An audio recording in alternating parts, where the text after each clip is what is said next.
Greetings. Good evening. Welcome to the gutter. Everyone ends up here eventually. It's only a matter of time. My name is Aldous, and I will be half of your hosting team this evening.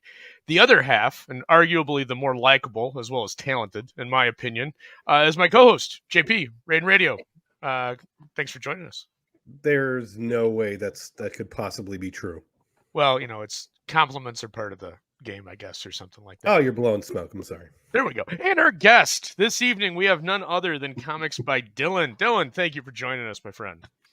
Oh, thank you so much for having me. This is truly an honor for me, and as is customary, because we did make this trade happen, I will let your family go. So once the show is over, they are free to go.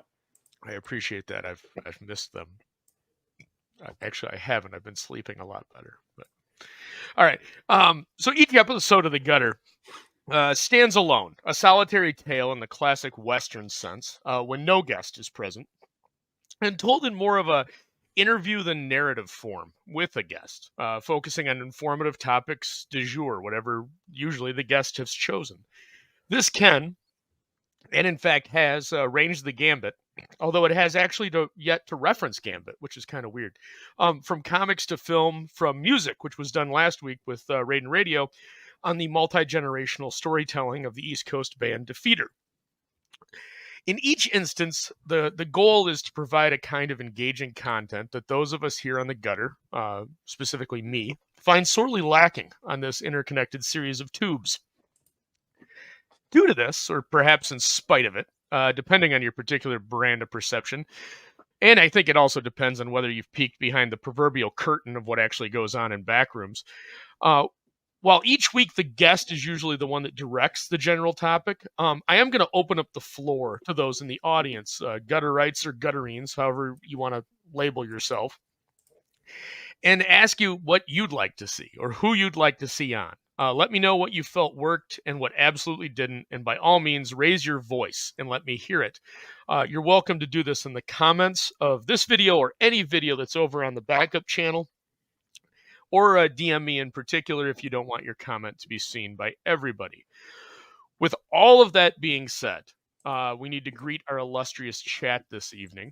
So, and now we're going to go over to the chat. So let's see who we got here. We got Paulus Arts was really early. He was here 20 minutes. That shows commitment. He's going to spend that kind of time in the gutter. We got my brother, Jeremy, Ice and Fire. Thanks for joining us, sir. As always, thank you for giving me the keys to the proverbial Thunderbird to drive down the internet highway. Belmont Press, hail. Great to see you, sir. Smokes the Fox, I believe, is still for sale. He just passed, I think, 10K. So congratulations, man. Jay from Desolate Soul Studios. Great to see you, my friend. Snuggy Jr. says, kick all this. It's breaking my heart.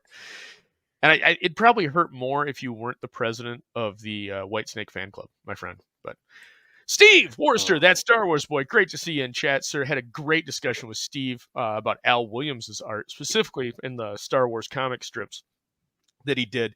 If you get a chance, check that one out if you missed it. Snuggie Jr. Finally offering a pleasantry. So thank you for that, sir. It's greatly appreciated. Michael Dietrich, thank you, sir. Hey, Snuggie in chat. Great to see you, my friend. Jeremy Great and Snugs. And then who else we got? Looks like everybody else is just saying hey back and forth. So with that out of the way, and, I want to take a moment. And Jeremy is the one that constantly has drilled this into my psyche. And that's the chat is the life's blood of any quality show. So thank you guys all for showing up. You have no idea what it means to me personally that you've come all this way to hear me and my guests and co-hosts ramble about whatever archaic comic topic that only 17 people actually give a shit about.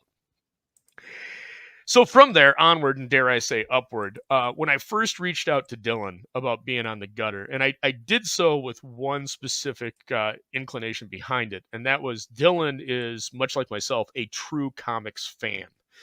And we're a rare breed these days, especially on YouTube. There's a lot of drama farmers. There's a lot of people that like to complain about shit. There's even more people that like to, show art and draw art. But there's very few that actually read books, and even fewer that want to talk about said books. And Dylan is one of those that I've constantly been impressed by both his reviews and his knowledge on the topic. So I thought it'd be great to bring him over here, drag him down, I guess, to the gutter, and see what he had to bring forth, so to speak. So, what he has selected is arguably probably one of the more interesting topics in the Golden Age, in my opinion, and that's the Justice Society of America.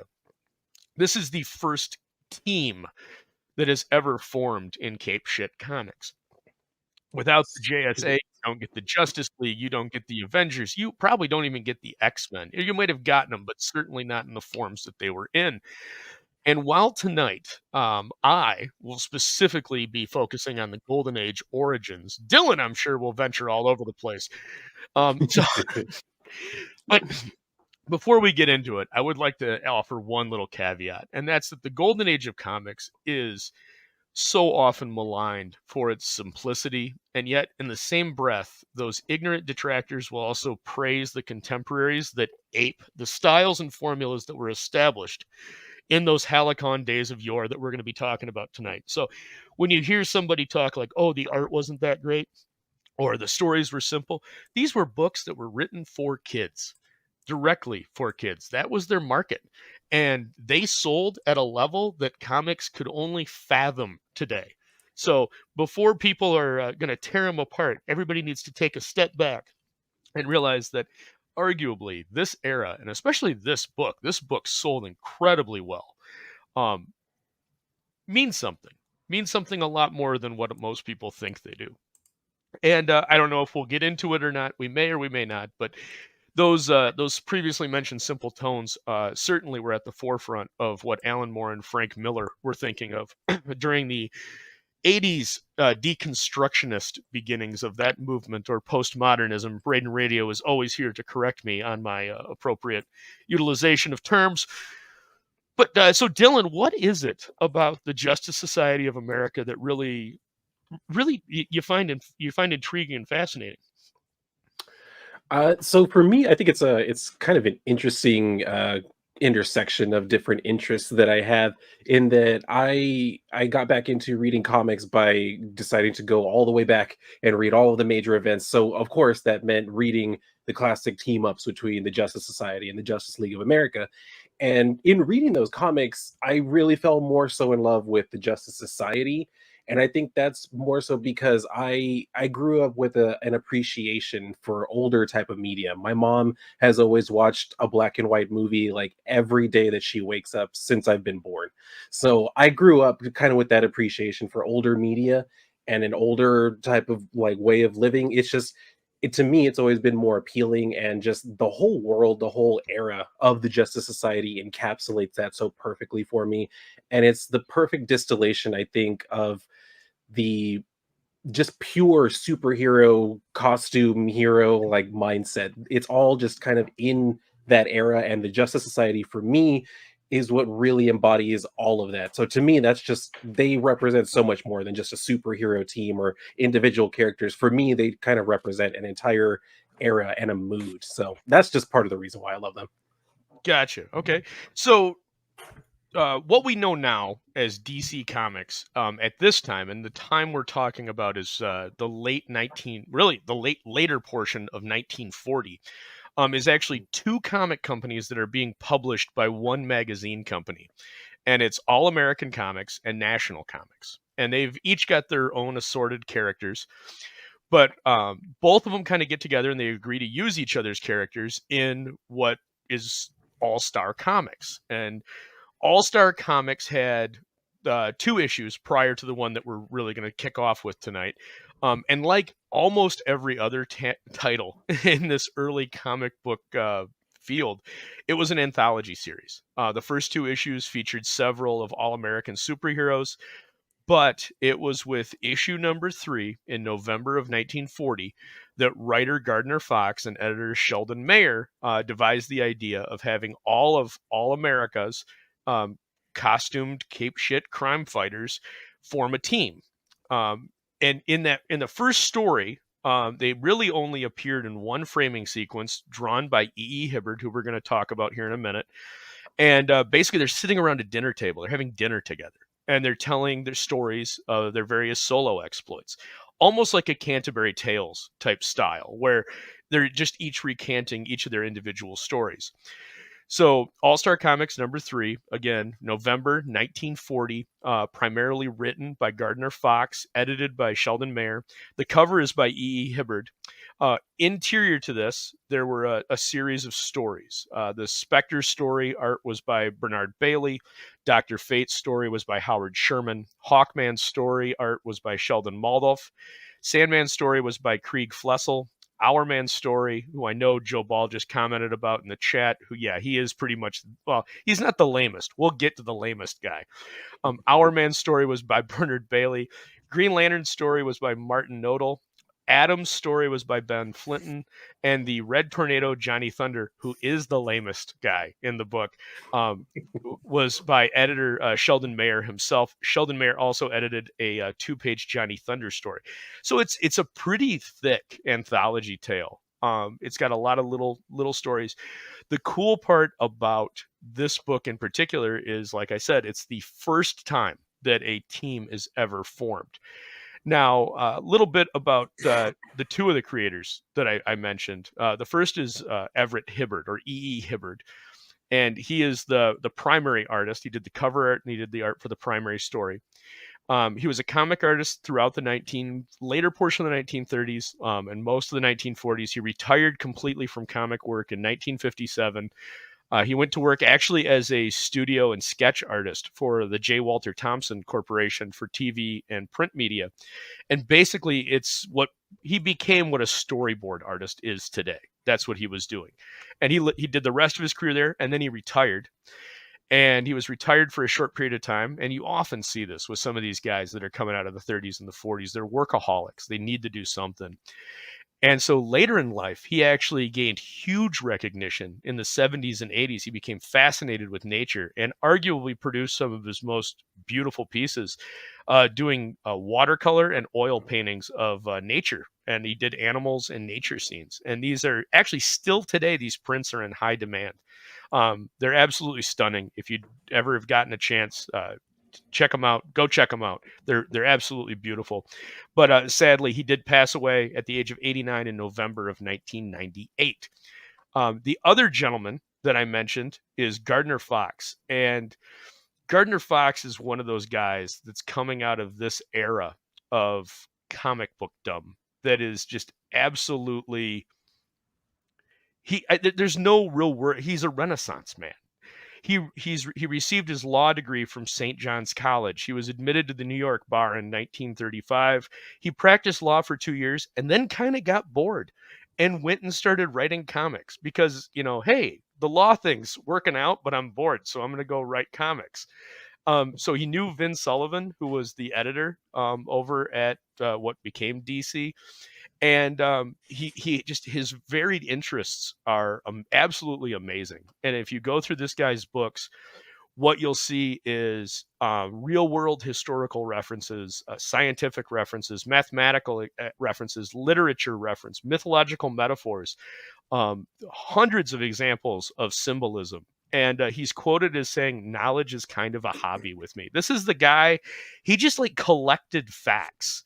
And not the way that people collect facts to prove they're smart. He just collected facts because he thought it was fun, and then he wove them into everything that he writes. There's 2 or 3 examples, like the Hungarian Revolution was included in one of his stories. He's got references to vague city-state Renaissance wars in northern Italy in some of his other stuff, and those are just the references in the Flash books.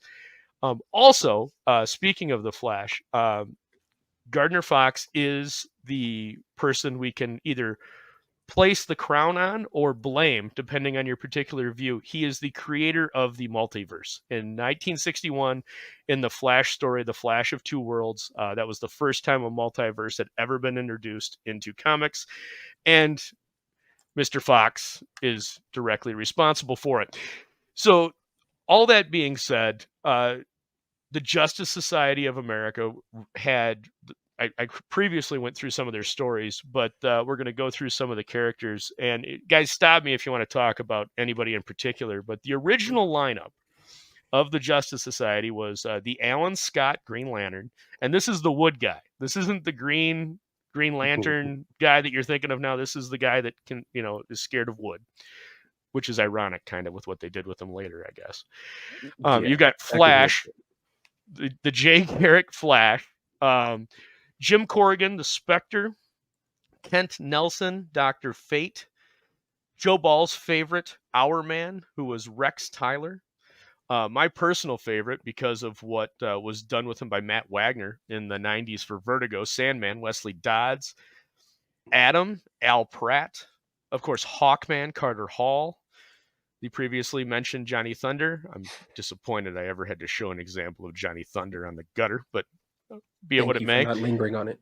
Yeah, well, we'll get into some of these other ones because I know I'm guessing that one might have a little bit of meaning in some way, shape, or form. But so that's the initial lineup. And when you talk, you mentioned, Dylan, early on that it just resonated with you a little bit more. There was something about it. You kind of dive into that. What do you find exists in those early stories of the Justice Society that you don't get anywhere else? Well, I think like one of the things that you mentioned was that a lot of those older stories, you saw the influences of what actually kind of interested the writers. They would tend to work those into like their overall story motifs when they would introduce like some fictional, group or some, ancient conflict or something. They kind of took overtones from things that they found interesting either in science fiction or from history, and they would work that into the story, which to me was just much more preferable to what was kind of done later, and especially now, where it's just all kind of like getting caught up in characters' lives and their like social interactions with other people. That stuff can be interesting. Early Marvel kind of showed us that, yeah, that personal side of the heroes is cool too. But what I really loved about this time is that it was more so focused on them actually righting wrongs and fighting evil and all of that. That to me is just the more pure expression of the superhero. Somebody who we don't really even need to know all that much about how they came to be. Just the fact that they're out here with these powers, fighting evil, fighting villains, to me has always just been so very interesting. It immediately kind of like grips me into the story when I can kind of see that setup already. And then, like I said, when they're bringing in just those different interests, to me, that's more interesting to learn about the writer, to know like, oh wow, this writer must have been interested in this particular area of history, or at least when they were writing this issue, they were. That to me is more interesting than, oh, this writer is depressed and they have the superhero in therapy. You know what I mean? Like it doesn't Right. hit the same. No, for sure. Now the publication of All Star is interesting in and of itself. All of these characters were backup characters. They were characters that they might have had their own book, but they were part of another book because everything was anthology at this point. Even at this point, we're in the 1940. Action Comics and Detective Comics are both still anthology books. Usually they've got 2 or 3 stories in them. It's just the main story is Batman or Superman retro, respectively. But what they did moving forward beyond issue 3 was, as characters gained a book or lost their book, they would join the Justice Society or leave the Justice Society. And it's this beautiful way of keeping your characters relevant because they're in print, but at the same time you're moving them in and out. So it's a constant flowing continuity, almost like if you imagine like a screw turning. It's as books pop up and close, characters are coming in and out of the story, but it's all retaining its continuity across what you're publishing. So it's a great way of keeping things fresh, and characters don't disappear. For example, I mean, like I said, issue 3 is when the team is founded, but by issue 7, Johnny Flash gets his own book. And then by issue 7, he leaves the group. Green Lantern becomes the chair in issue 7. Johnny Thunder takes Flash's place on the team. But by issue 8, Green Lantern's now got his own book. So Green Lantern leaves, and then the chair goes over to Hawkman. Hawkman's actually the only character that from issue 3 until issue 57, which was the last of the run, not the last of the run, the last of this topic, I guess, in the run. And we'll get to that a little later. But Hawkman's the only character that's consistently across it. So you get all these great characters that are coming in and out. As when Green Lantern leaves, Green Lantern's replaced with Dr. Midnight. Dr. Midnight, of course, this is the Charles McNider, the Golden Age version of the character who was blind.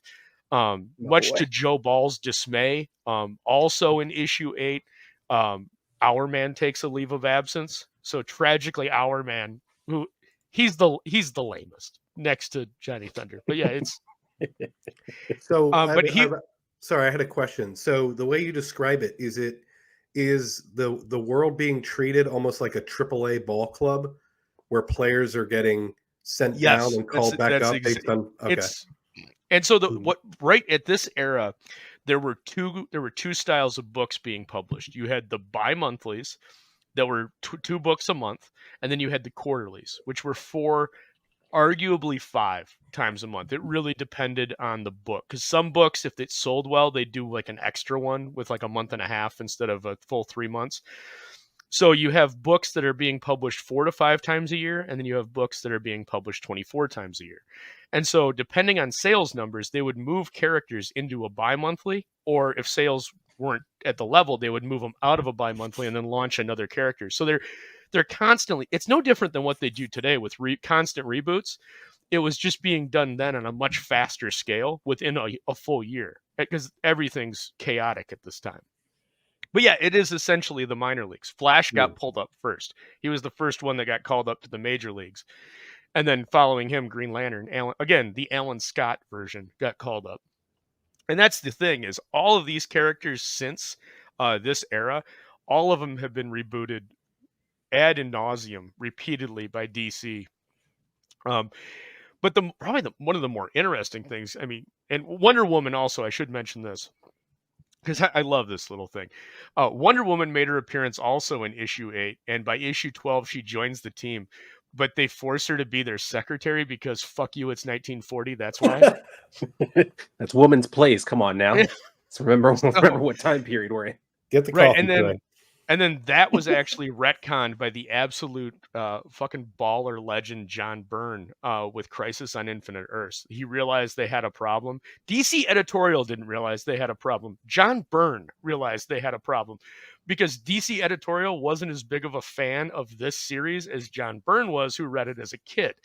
So he realized they had a problem. So he wrote an entire story, Wonder Woman Volume 2, Issue 130, where Flash and Wonder Woman's mother, Hippolyta, travel back in time, back to this time. They finish their mission, and then he's going to head back. She volunteers to stay back, and she's now the representative in the DC universe to take on that mantle of the Wonder Woman that joined the Justice Society of America, so that the whole Infinite Crisis series, it actually makes sense continuity-wise.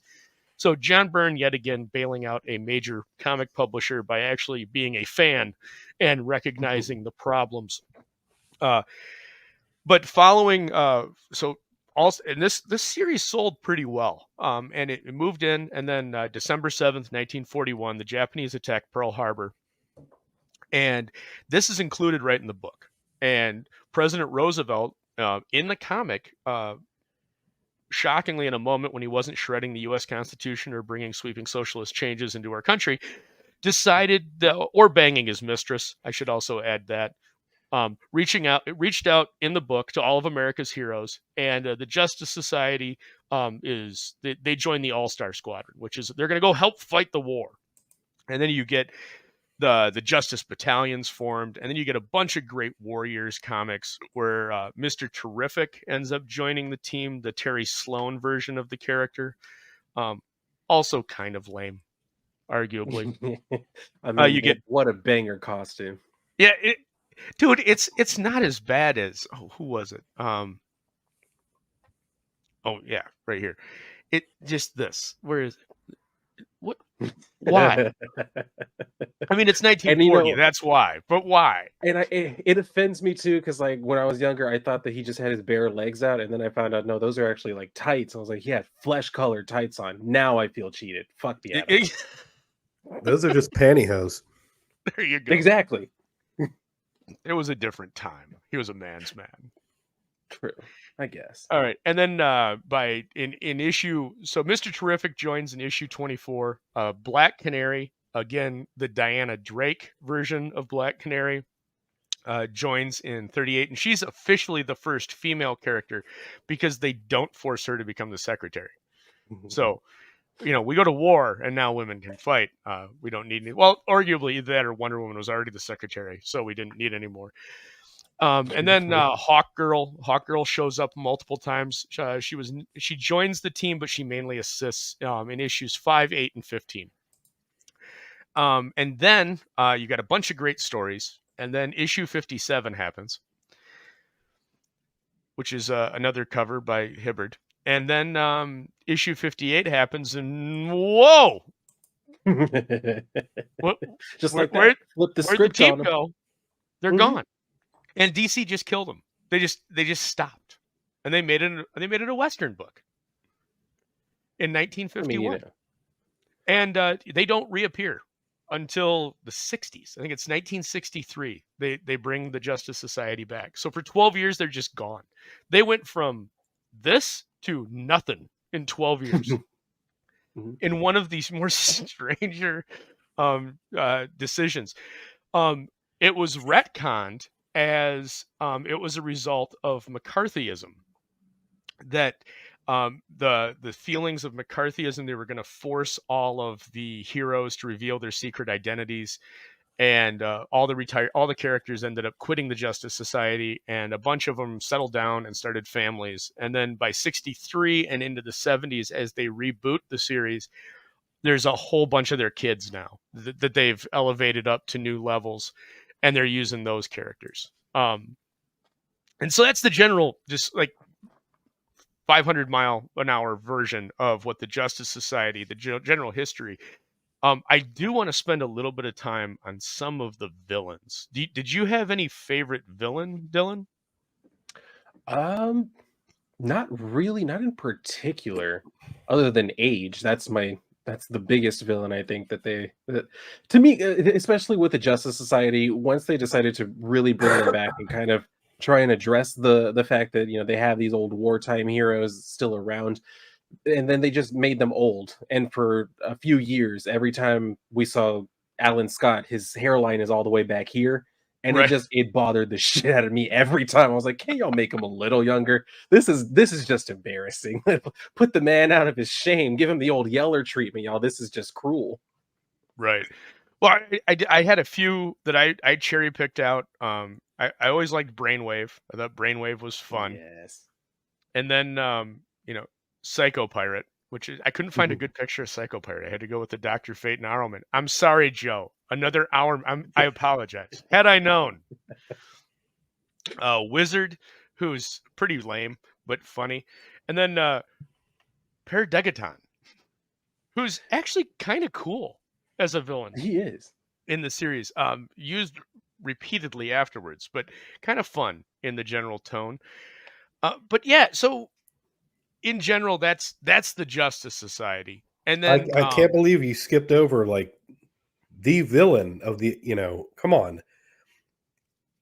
When they talk about, I don't think we ever see them, but when they talk about beating up communist college professors, how does that not make your list, Aldous? That's true. You got to take it to those damn commies, Aldous. Come on. I know. It's that is a failure of the research department, and I apologize. So I am sorry to let you down there. Arrogant Ape is asking if Dylan's Villains can be a new segment, and I couldn't agree more. I'm a fan of it. I love it. AA always coming with the bangers. Yeah, that needs to be a new short series where you just do 60 seconds on any comic book villain. That's a brilliant idea. Actually, yeah, that's a great idea. Thank you, AA. Write that down, man. Snuggie Jr. says Hides 57 was named in honor of that issue. I'm not sure that's true, but we'll go with it. Matthew Fowler in the chat. Fantastic to see you. I love Matt, man. I need to get you and Matt and Crazy Matt on a show here, and we need to talk some comics and Snuggie, because you guys are my favorite shit posters. So. Perfect. Then hell yeah, let's fucking do that. That sounds like a great time. I love talking comics, especially when we're talking about like stories and shit. When we can do that, I'm always down for that. Yeah, man, we can break out the issue of Gardner Fox where he has like half a story dedicated to the Bohr atomic model. It'll be fantastic. Yes, perfect. Can you bring up that picture, the picture of Gardner Fox again? Absolutely. Because I don't know how we can possibly move on without talking about the fact that he looks like the original Giga Chad. He does. Look at that. Come on now. That is That is true. absolutely it right there. Look at that strong jawline. He's even got like the little chin dimple. Like it's perfect. No, we were talking about this in the back room before we started. If you look at like all the creators from this era, like they're all they're all like thin and in shape. Like none of them are puffy, none of them are red, none of them look like they're, you know, going to be defeated by a flight of stairs. It's just good looking people all around and extraordinarily talented. And their output is just absolutely, I mean, again, most of these guys, they're doing if they're doing a bi-monthly issue, if they're on the Batman or the Superman book, they're doing bi-monthly, but they're also doing these quarterlies that are coming out all the time. So just because one book's coming out quarterly, there's another book that's coming out in the inverted quarter. So you've got books coming out every month. They're working on stories for everything. So it's just total chaos. It's kind of like I addressed in the Ditko issue, where just the story output is absolutely amazing when you look at what it takes now for something in the indie scene to come out. It's certainly eye-opening at the very least. But oh, and I should also mention, man, I got so many notes here. It's just a total chaos. I feel like I'm letting you guys all down by being disorganized. But going back to Gardner Fox, some of the other things that this Giga Chad, as Raiden pointed out, he is the co-creator of Barbara Gordon. He was the creator of the original Jay Garrick Flash, Hawkman, Dr. Fate, Zatanna, the original Wesley Dodds Sandman, and just and on and on and on. Like, this guy is just, and he wrote pulp stories and he wrote novels. And I mean, he just does everything. And then when he gets bored, he just like, I'll move away for a little bit. Hey, I'm gonna come back and do this. I'm bored, and moves away. He just floats through life doing, and everything he touches just works. It's really cool the more you read about him. And Raiden actually found out that his complete what was it? All of his writings, all of his notes, and his entire comic book collection is now in the possession of, what was it, the University of Oregon? Yeah, we're my alma mater. Really? Oh shit! Comic Studies PhD there wrote one of the more definitive autobiographies on him, and I don't know much about it beyond it got a pretty good push from Tom King. Oh, wow, that says a lot. Well, I mean, it's a mixed bag. It's the Pacific Northwest and Oregon and a PhD student and Tom King, but it's also Gardner Fox. True. That does save it.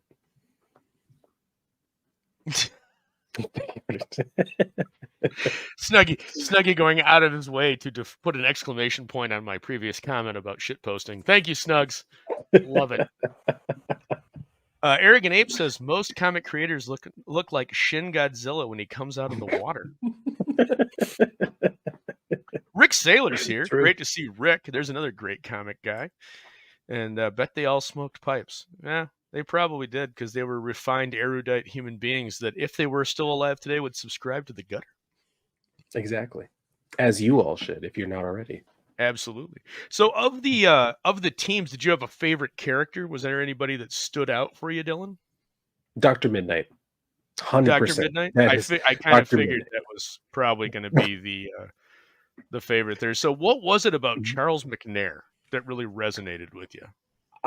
You know what? To me, it really didn't kind of come about until later, because originally my favorite was Alan Scott, Green Lantern, when I was just reading like the actual like Golden Age stories and stuff like that. And then it became later Dr. Midnight for me, actually reading Jeff Johns' writing for the Justice Society. And more so because of an issue of Faith. That was at a time when I was actually getting like heavily into my Catholic faith, and Dr. Midnight also being like one of the only vocally Catholic comic characters that I can actually think of, and especially Jeff Johns writing his kind of back and forth with Mr. Terrific, being an atheist, and this is the later one, the new one, Michael Holt. Him kind of going back and forth, kind of talking about his faith and how he kind of reconciles all of the things that he deals with and he sees from superheroes. That to me, I kind of related to him so much more on that, the issue of faith and all of that. And then on top of that too, him being an actual surgeon, there was a very brief time when I was in high school that I wanted to be a neurosurgeon. And then I realized I was going to be a cigarette smoker. So I figured people didn't want me in their brains with hands like this. So I went ahead and ditched that, but that was one of the things that I love about him too. He's an actual doctor, unlike so many other characters other than villains who are named doctor but aren't actually doctors. He's an actual like medical doctor. So there was a lot of stuff like that. The original costume is it's okay. That little red tunic thing, I think I probably would have changed, but other than that, I still think like the Golden Age costume like still looks cool. It kind of holds up today. So Oh, no, it's a lot. Yeah, I mean, there's some of these guys' costumes haven't changed. I mean, Spectre's pretty much still the same. And this is my favorite version of the Spectre too, the Jim Corrigan, the fallen Gotham City cop. I think that's the best version of the Spectre. Probably done the best by Osterl, his run in the 90s. I love that run, and that'll probably come up some point in the gutter. But Dr. Fate's costume really hasn't changed much since the 90s. Sandman's costume, Matt Wagner actually fought really hard to keep Wesley Dodds's general style in Sandman Mystery Theater the same as the Golden Age. Hawkman really hasn't changed. Like I said, we're not going to talk about Johnny Thunder. Mr. Terrific, I don't get the fair play thing. The weight belt with the fair play concept. I feel like it really was kind of a goofy idea to base the character on, especially to put it on the costume. It's a cute idea that nobody should be, over another, don't be oppressive type of thing. But it's a goofy idea. But it was a simpler time. No, for sure. And again, I mean, these are, written primarily for kids. Wildcat's costume hasn't changed much. Starman, I always thought Starman was like it's like a cheap imitation of Adam Strange. It just doesn't work for me. But and then Black Canary. The interesting part about Black Canary is where characters like the Atom have gained actual pants since the Golden Age. Black Canary has since lost them in her modern incarnation. So, and we're actually all thankful for that, because I'd much rather look at Black Canary's legs than no this. Complaints. Well, I mean, and especially because I wouldn't mind seeing a man's bare legs, but the fact that the Atom was like 5'3", 5'4", I don't want to see legs this big. Legs. Cover that up. Right. No, I'm good. And then just for Joe Ball, we'll go back to Power. So when you're talking about your love for this, did you when they rebrought him back in '63, did you follow that thread as much, and did you like that thread, that run as much, or what kind of the modern inclinations that came after as much as this Golden Age series of sadly only 54 issues? Yeah, honestly, I glazed over that period. I remember reading it, but it didn't really resonate with me so much. I'm assuming I kind of got more into the Jeff Johns type of era, because that was when I was around that right age to really have like a crush on Stargirl, and it just kind of helped for me to kind of really get into that. But more so for me, I think the periods that are most important would be that Golden Age, those first 50 issues all the way to Jeff Johns stuff. The in between, especially also when they brought them back in the 90s and stuff, that's when it starts to get murky, especially around the time when Alan Scott decides to take on the name of Sentinel. That's where they really lost me. I don't hate the name Sentinel. I just hate that he wanted to use the name Sentinel, but whatever. So all of that period, in the in between, where they didn't really know what to do with the team. To me, it kind of felt like it. They wanted to keep the team going, but they could tell that it was kind of a product of its time, and it might have been best to leave it there. Nowadays, I kind of wish that they would have, just because every time they keep trying to do something with the Justice Society, it requires them to make a change that inevitably pisses me off. Right. I get that. So we're moving, just drifting ever so slightly away from the topic at hand. I did have I hold something in my hand that you are published in, and that's the Guazine. Ah, that is So right. My God. yeah, so I had a quick question. What was this like? Because is this the first time you've ever been published? Yeah, actually, yeah, I hadn't thought about that. Yeah, it's the first time I've ever done anything that's been, published before. It was interesting. I really never thought that I would have anything that would be published as far as, the whole comic sphere. I remember being in college, and this was when I was still studying to be an attorney, and every time I would have, the introduction part of class, tell us your name and your major and what you want to do after college, I would always tell them either I'm going to be an attorney or I'm going to be a comic book writer. And people would laugh, which is fine. I kind of expected that.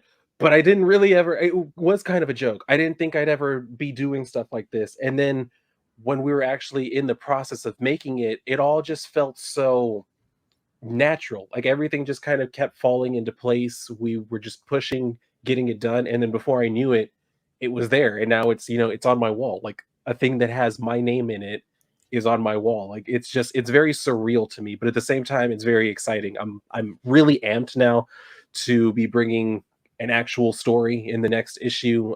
Peter Orchard is absolutely knocking it out of the park. The story is going to be awesome.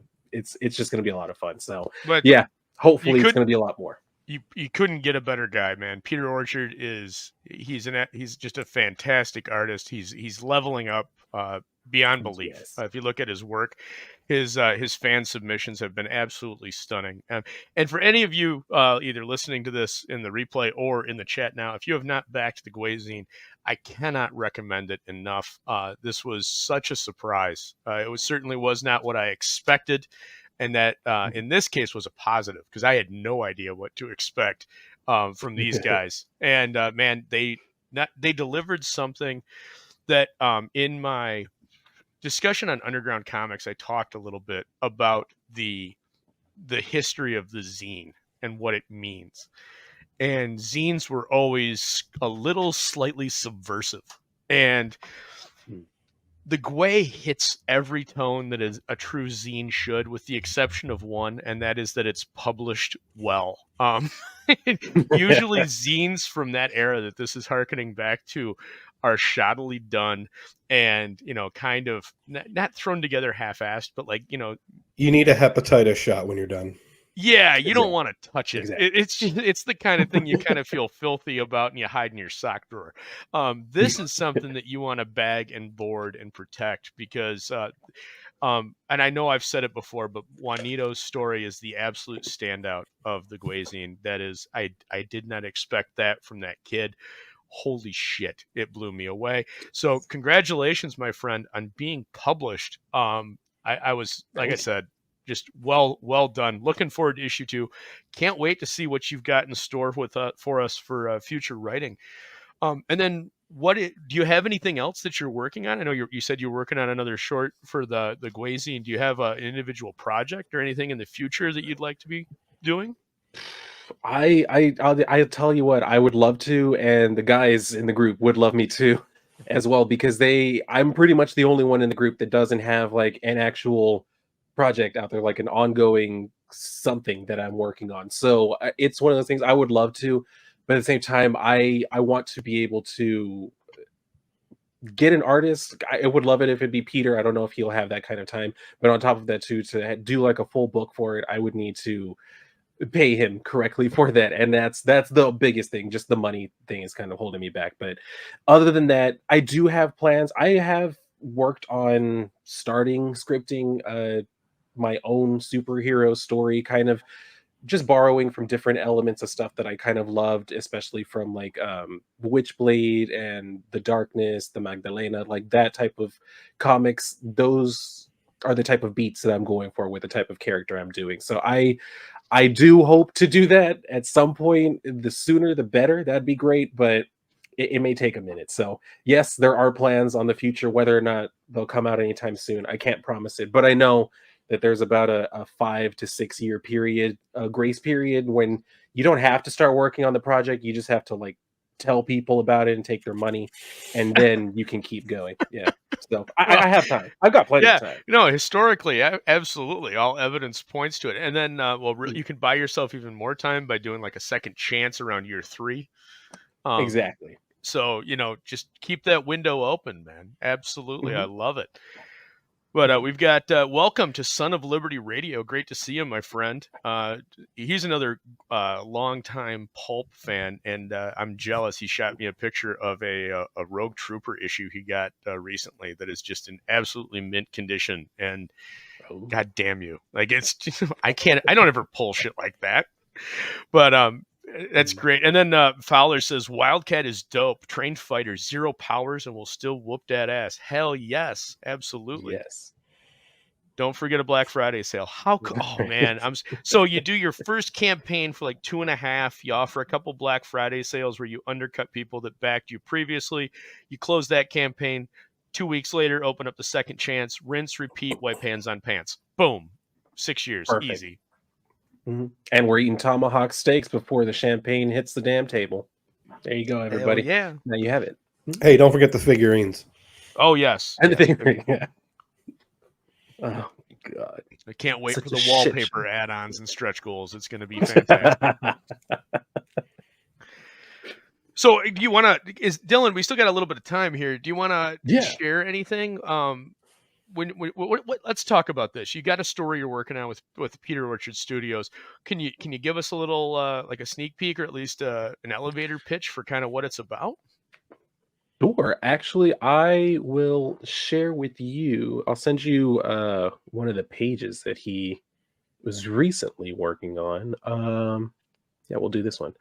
Let me send this over your way. And then, yeah, basically the pitch for it is there isn't a whole lot of backstory to this. What I'm hoping is that if people will just accept the premise of the character existing, they should be able to understand what type of vibe I'm going for, because the character is known as the lumberjack ballerina, and that is as absurd as it should sound.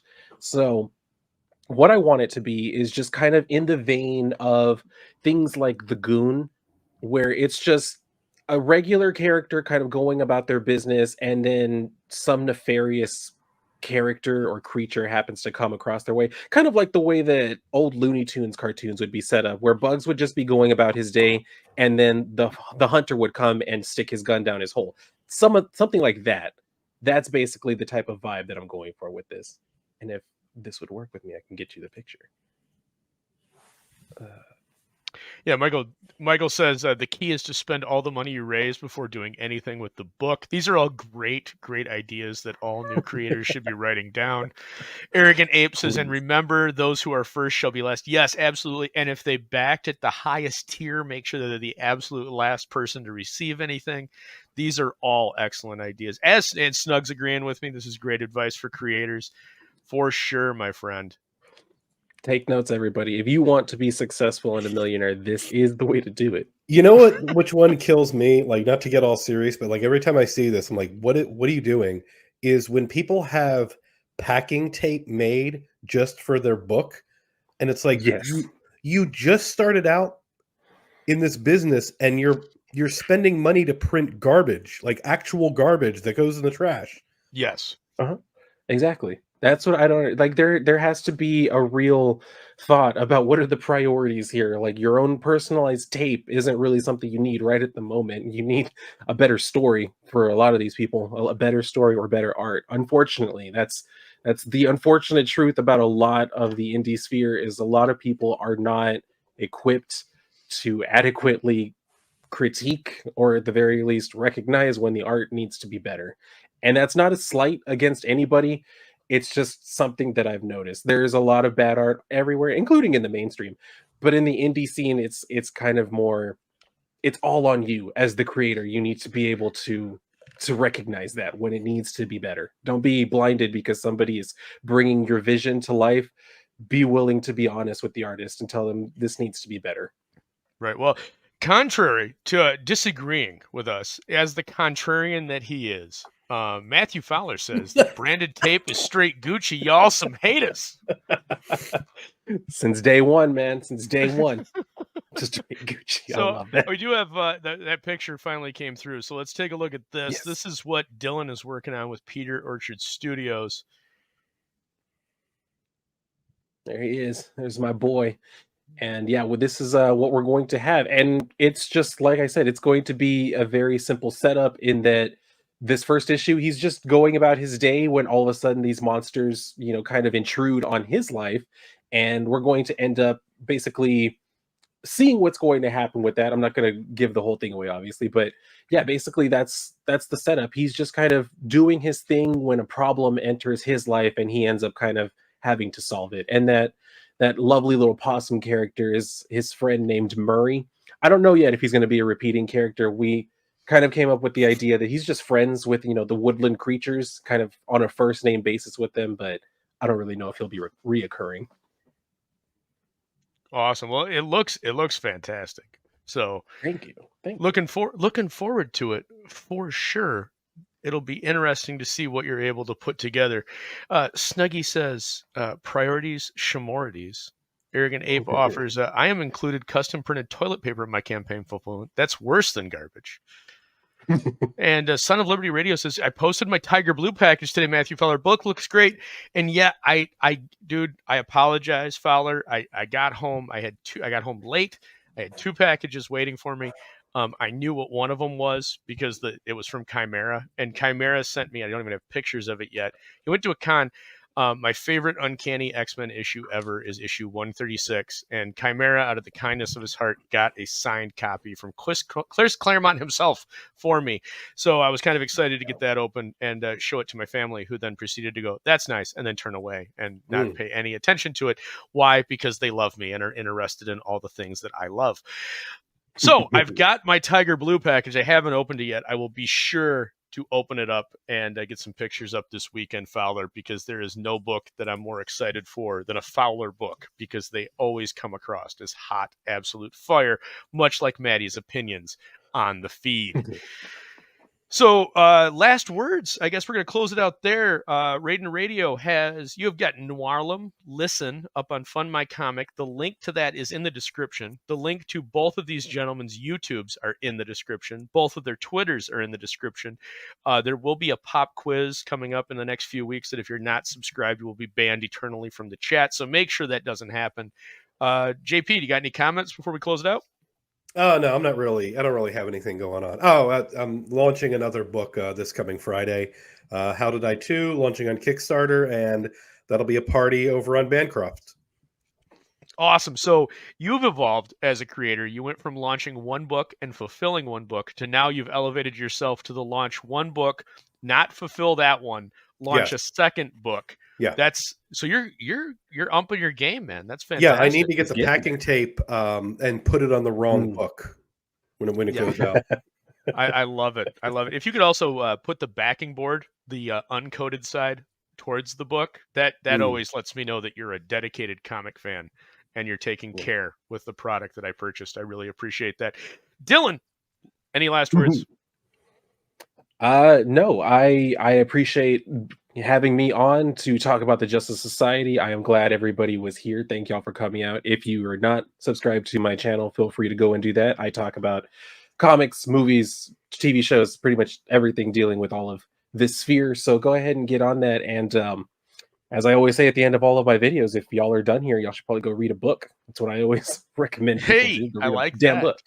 Yeah. That should probably so we've got 2. I should close out every gutter with say, hey, go read a book. I love that. And then you need to go and start doing 60 segment Dylan's Villains, because that is the absolute hot fire brilliance that came out of Arrogant Ape.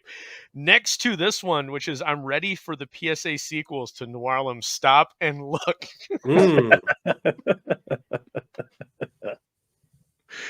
Oh, Eric Grant says both of you to assume I can read, Dylan, and that's a valid point. I always want the best for y'all. That's why I always assume the best. So just keep that in mind. I want what's best for you. Yeah, and Arrogant Ape says the backing board business is the last straw stuff for me. No, there's 3 creators that I'm not backing anymore because of that. It's real simple. Know how to pack your book. If you don't, I'm done. So, on that note, thank you all for joining us here in the gutter. We'll see you next time. Good night. This is blood for blood and by the gallons. This is the old days, man, the bad days, the all or nothing days. They're back. There's no choices left.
You're still here?